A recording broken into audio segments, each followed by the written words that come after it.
Hi all, ఎలా ఉన్నారు అందరూ? ఈరోజు నేను మీకు చాలా రోజులు నిల్వ ఉండే కాకరకాయ కారం ఎలా ప్రిపేర్ చేసుకోవాలో చూపిస్తాను. సో ముందుగా ఎలా ప్రిపేర్ చేయాలో చూసేద్దామా? కాకరకాయలను తీసుకొని అవి రౌండ్గా సన్నగా కట్ చేసుకోవాలి నేను చూపించిన విధంగా. ఇప్పుడు స్టవ్ పైన ఒక ప్యాన్ పెట్టుకొని అందులో ఆయిల్ యాడ్ చేసుకోవాలి. ఇప్పుడు అందులోకి మనం కట్ చేసి పెట్టుకున్న కాకరకాయలని వేసి గోల్డెన్ బ్రౌన్ కలర్ వచ్చేంత వరకు వేయించుకోవాలి. మధ్య మధ్యలో తిప్పుతూ వేయించండి, అవి తొందరగా గోలిపోతాయి.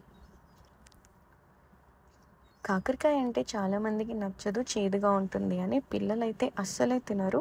కానీ నేను చెప్పినట్టుగా ఒక్కసారి ట్రై చేసి చూడండి, అసలు చేదు అనేదే ఉండదు, ట్రస్ట్ మీ.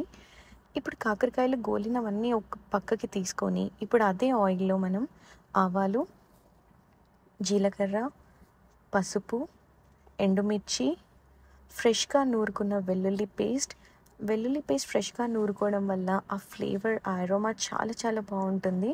ఇప్పుడు అన్నీ కలుపుకొని కొంచెం పచ్చివాసన పోయేంత వరకు వేయించుకోవాలి, నేను చెప్పే కన్సిస్టెన్సీ వచ్చేంత వరకు. నాకైతే కాకరకాయ కారం అంటే చాలా ఇష్టం.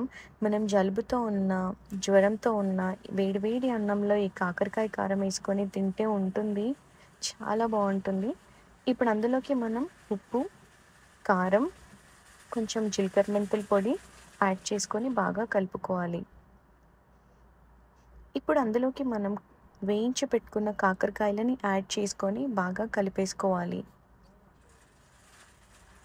ఫైనల్గా ఒక్క నిమ్మరసం యాడ్ చేసుకుంటే పుల్లని టేస్ట్తో చాలా చాలా టేస్టీగా ఉంటుంది.